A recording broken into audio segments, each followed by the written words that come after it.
आदेश। जय महाकाल। मेरे अघोर शक्ति परिवार के प्रिय सदस्यों, आज मैं उस ब्रह्मांड की प्रचंड शक्ति की बात करने जा रहा हूं जिसके नाम से काल भी कांपता है। लोग अक्सर मुझसे पूछते हैं, गुरुजी हमारे गुप्त शत्रु हमें चैन से जीने नहीं दे रहे हैं, व्यापार को बांध दिया गया और हर काम में रुकावट आ रही है। क्या महादेव का कोई ऐसा रूप है जो ढाल बनकर हमारी रक्षा करे और शत्रुओं का घमंड चकनाचूर कर दे? तो इसका उत्तर है हाँ, महादेव का काल भैरव रूप शत्रुओं के लिए साक्षात यमराज है। इन्हें काशी का कोतवाल कहा जाता है, जिसकी रक्षा स्वयं काल भैरव कर रहे हैं। उसका बाल विवाह करने की शक्ति इस ब्रह्मांड में किसी के पास नहीं है। आज मैं तुम्हें काल भैरव साधना के उस पहले द्वार पर ले चलूंगा जहां से तुम्हारी विजय का मार्ग प्रशस्त होगा। आज जो बता रहा हूं उसका पूरा रूप आगे ही समझ आता है। पहली बात, कान खोलकर सुन लो। काल भैरव साधना कोई खेल नहीं है। ये उन लोगों के लिए है जिनके जीवन में चुनौतियां पहाड़ जैसी बड़ी हो गई हैं। अगर तुम कर्ज में डूबे हो, अदालती मामलों, कोर्ट कचहरी से परेशान हो, या कोई तुम्हारे परिवार पर तंत्र मंत्र कर रहा है, तो काल भैरव की शरण ही तुम्हारा आखिरी सहारा है। साधना के इस पहले भाग में हम इसके लाभ और इसके नियमों की चर्चा करेंगे।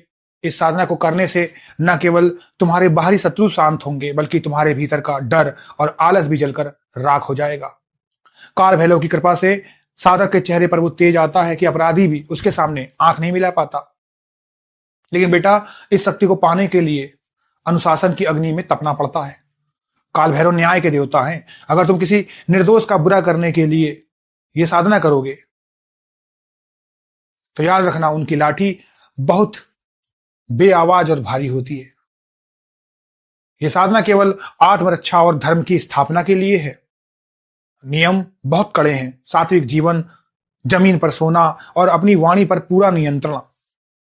कम बोलना है, सोच समझ के बोलना है।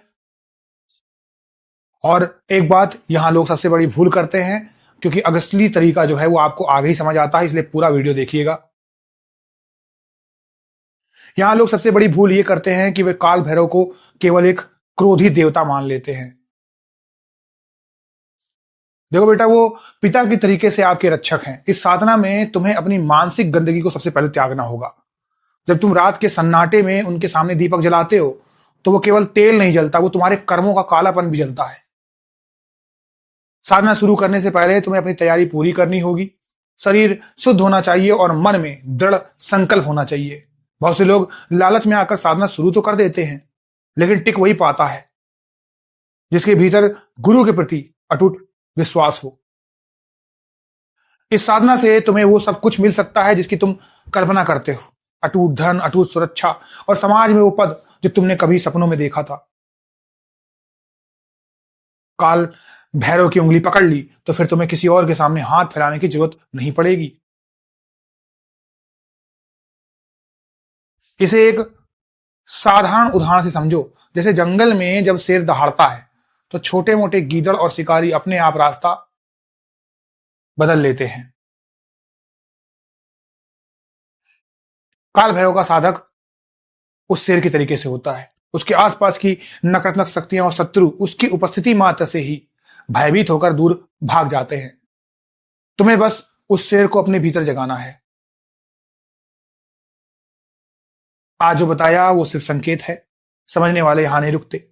जो लोग साक्षात काल भैरव की रक्षा प्राप्त करना चाहते हैं, शत्रुओं के जाल को काटना चाहते हैं और उस गुप्त मंत्र को पाना चाहते हैं जो पहले दिन से ही असर दिखाना शुरू कर दे, उनके लिए साधना का अगला चरण भाग 2 केवल सदस्यों के लिए खुला है।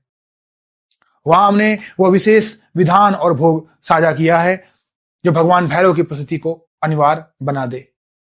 अपनी तैयारी को पूरी करो और फिर देखो कि कैसे तुम्हारा रास्ता खुलता है।